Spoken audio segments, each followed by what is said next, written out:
क्या होगा अगर एक दिन आपके दरबार में कोई ऐसा घोड़ा लेकर आ जाए जो सांस ना ले, खाना ना खाए और पलक झपकते ही आपको आसमानों के पार पहुंचा दे? पर सावधान, ऐसी चीजें कभी बिना कीमत के नहीं आती। एक दिन विशालपुर के राजा विक्रांत के दरबार में मटमैले वस्त्रों में लिपटा एक अनजान व्यक्ति आया। उसके हाथ में एक काष्ठ का सिंह था। वो बोला, महाराज, ये सिंह ना खाता है ना पीता है, परंतु ये आपको जहां चाहें पल भर में पहुंचा सकता है।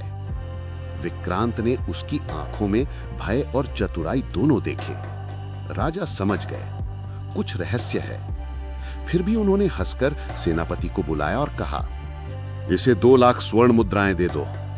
सब चौंक गए, पर आदेश पूर्ण हुआ। चलते चलते वो अजनबी बोला, राजन, इसे कभी प्रहार मत करना, वरना ये आपको वहां ले जाएगा जहां से लौटना कठिन होगा।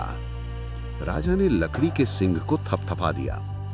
कुछ दिनों बाद राजा सिंह का निरीक्षण कर रहे थे। उन्हें वो चेतावनी याद न रही और उन्होंने उसे हल्का सा थपथपा दिया। क्षण भर में सिंह अपने पांव में प्रकाश भरकर आकाश में उड़ा और राजा को दूर सुदूर पर्वतों के पार एक मरे हुए प्रदेश में पटक दिया। जब विक्रांत उठे तो पाया वे एक अंधेरे शमशान जैसे जंगल में है। 15 दिन तक भटकते रहे, भूख, प्यास, जंगली प्राणियों से संघर्ष। तभी एक दिन उन्हें चट्टानों के बीच छिपा विशाल कंदरा द्वार दिखा। कंदरा के बाहर एक वृक्ष, 2 रहस्यमयी सरोवर और एक काली चिड़िया जो कभी पानी के पास उतरती तो कभी पेड़ की चोटी पर। दोपहर ढली ही थी कि कंदरा से एक अघोरी तांत्रिक निकला। वो पहले सरोवर से जल लेकर चिड़िया पर छिड़कता और वो पल भर में एक सुंदरी कन्या बन जाती। एक पहर बाद वो दूसरे सरोवर का जल छिड़कता और वो कन्या फिर काली चिड़िया बन जाती। ये देखकर विक्रांत दंग रह गए। अघोरी के जाते ही राजा ने धीरे से उस चिड़िया पर पहले सरोवर का जल छिड़का और वो एक दिव्य रूप वाली स्त्री बन गई। पर वो बोली, राजन, मुझे मत देखिए, मैं तपस्विनी हूं। यदि शाप दूं तो अब भस्म हो जाएंगे। राजा ने कहा, मैं विक्रांत हूं, मैं किसी शाप से नहीं डरता। नाम सुनते ही वो स्त्री उनके चरणों में गिर पड़ी। वो बोली, राजन, मैं मणिरत्नेश्वरी हूं, सर्पदेव नागेंद्र और अप्सरा कुमुदिनी की पुत्री।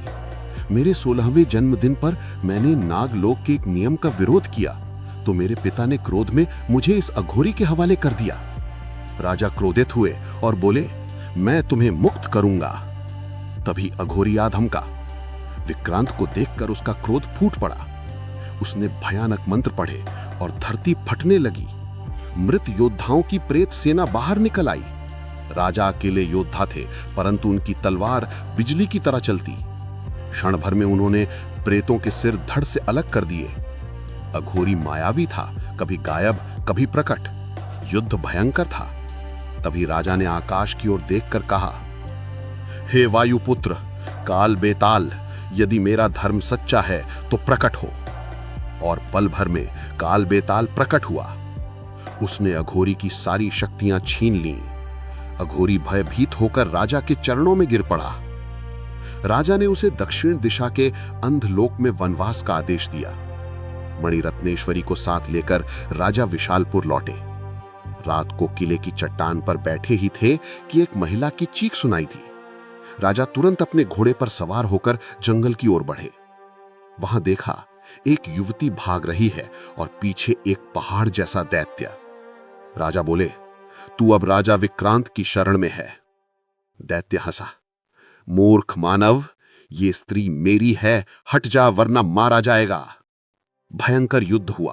राजा ने तलवार का एक वार किया और दैत्य का सिर गिर पड़ा, परंतु क्षण भर में उसका सिर फिर से धड़ से जुड़ गया। राजा आश्चर्यचकित थे पर विचलित ना हुए।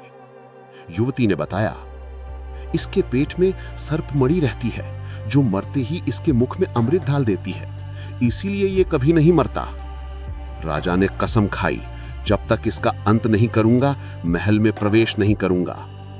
झाड़ियों में छिपा दैत्य अचानक राजा पर झपटा। राजा ने उसका पेट चीर दिया। सर्प मणि रूपी मोहिनी बाहर निकली और अमृत लेने भागी। राजा ने काल बेताल का आह्वान किया। काल बेताल ने मोहिनी को पकड़ लिया। अमृत बिना दैत्य तड़प तड़प कर मर गया। मोहिनी राजा के पराक्रम से मोहित हो गई।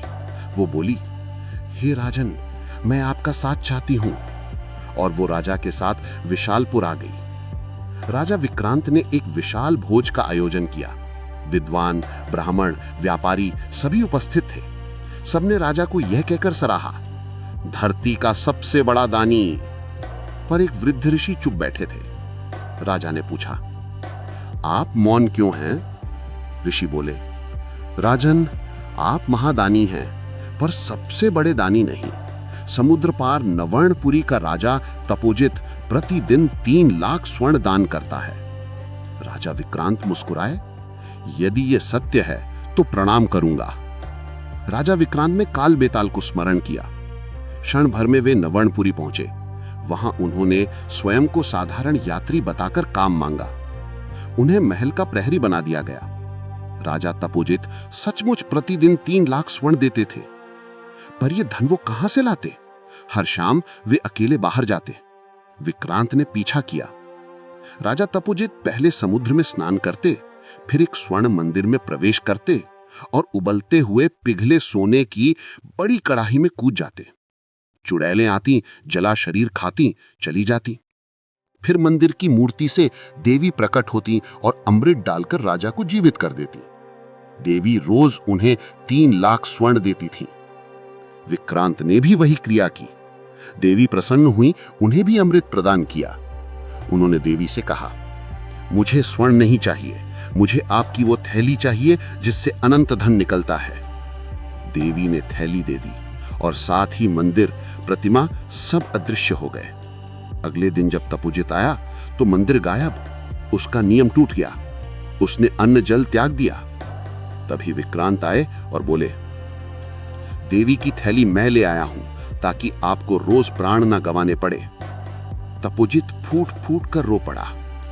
उसने विक्रांत को गले लगाकर कहा, हे राजन, आप ही धरती के सबसे बड़े दानवीर हैं। उज्जैन लौटते समय एक रात विक्रांत ने नदी में हलचल देखी।